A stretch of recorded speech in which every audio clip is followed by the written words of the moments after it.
जंतर मंतर का एक आंदोलन जो कुछ दिन पहले तक सिर्फ छात्रों और सामाजिक कार्यकर्ताओं का माना जा रहा था, अब धीरे धीरे देश की राजनीति का नया रणक्षेत्र बनता जा रहा है। समाजवादी पार्टी की सांसद डिंपल यादव सांसदों और विधायकों की पूरी टीम के साथ सीधे सोनम वांगचुक से मिलने जंतर मंतर पहुंच गई है। यानी सवाल अब सिर्फ सोनम वांगचुक की भूख हड़ताल का नहीं है। सवाल ये है कि क्या विपक्ष इस आंदोलन को सरकार के खिलाफ एक बड़ा मुद्दा बनाने की तैयारी कर रहा है। क्या डिंपल यादव का जंतर मंतर पहुंचना सिर्फ एक औपचारिक मुलाकात थी, या फिर इसके पीछे बड़ा राजनीतिक संदेश छिपा है। क्या लगातार बढ़ता समर्थन सरकार पर दबाव बनाएगा, और सबसे बड़ा सवाल, क्या इतने बड़े नेताओं के पहुंचने के बाद सोनम वांगचुक अपनी भूख हड़ताल खत्म करेंगे, या अब ये आंदोलन पहले से भी ज्यादा तेज होने वाला है। आज की इस वीडियो में जानेंगे कि डिंपल यादव अपने साथ किन किन सांसदों और विधायकों को लेकर पहुंची, उन्होंने सोनम वांगचुक से क्या बातचीत की, सरकार पर क्या आरोप लगाए, और आखिर क्यों जंतर मंतर का ये आंदोलन अब सिर्फ छात्रों का नहीं बल्कि देश की राजनीति का बड़ा मुद्दा बनता जा रहा है। वीडियो को आखिर तक जरूर देखिएगा। गुरुवार को समाजवादी पार्टी की सांसद डिंपल यादव जंतर मंतर पहुंची। उनके साथ पार्टी के कई सांसद और विधायक भी मौजूद थे। उन्होंने सोनम वांगचुक से मुलाकात की, उनकी सेहत का हाल जाना और उनके आंदोलन के प्रति अपना समर्थन जताया। डिंपल यादव ने कहा कि जब कोई व्यक्ति लोकतांत्रिक तरीके से अपनी बात रख रहा हो और अपनी जान जोखिम में डालकर अनशन कर रहा हो तो उसकी बात सुनी जानी चाहिए। उन्होंने सोनम वांगचुक की गिरती सेहत पर भी चिंता जताई।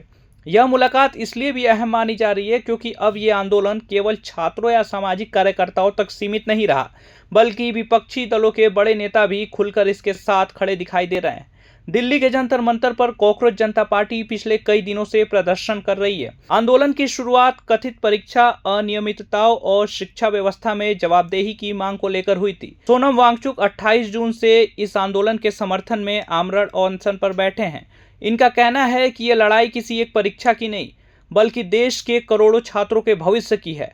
आंदोलनकारियों की मांगों में परीक्षा प्रणाली में सुधार, जवाबदेही तय करना और केंद्रीय शिक्षा मंत्री धर्मेंद्र प्रधान के इस्तीफे की मांग शामिल है। सोनम वांगचुक की सेहत लगातार चिंता का विषय बनी हुई है। मेडिकल अपडेट्स के मुताबिक उनका वजन कई किलोग्राम कम हो चुका है।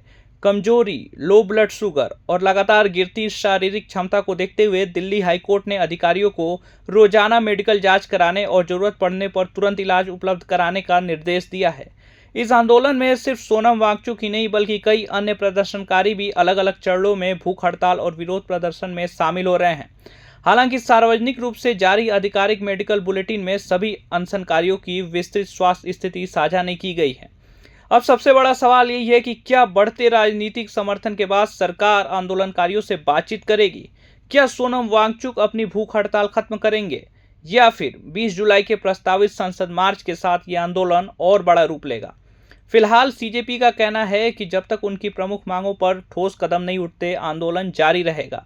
एक तरफ लगातार बिगड़ती सेहत, दूसरी तरफ बढ़ता जनसमर्थन और अब सांसदों विधायकों की मौजूदगी, ये सब संकेत दे रहे हैं कि जंतर मंतर का यह आंदोलन अब सिर्फ एक धरना नहीं बल्कि राष्ट्रीय राजनीति बहस का विषय बन चुका है।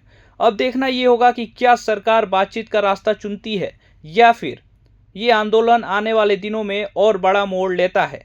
आपकी क्या राय है? क्या डिंपल यादव और दूसरे नेताओं के समर्थन से सरकार पर दबाव बढ़ेगा, या किसी समाधान के लिए दोनों पक्षों के बीच सीधे संवाद की जरूरत है? अपनी राय कमेंट में जरूर बताइएगा। अगर वीडियो इन्फॉर्मेटिव लगा हो तो वीडियो को लाइक करिए, चैनल को सब्सक्राइब करिए और बेल आइकन दबाना न भूलिए। प्रभातखबर.com, विश्वास वही, रफ्तार नहीं।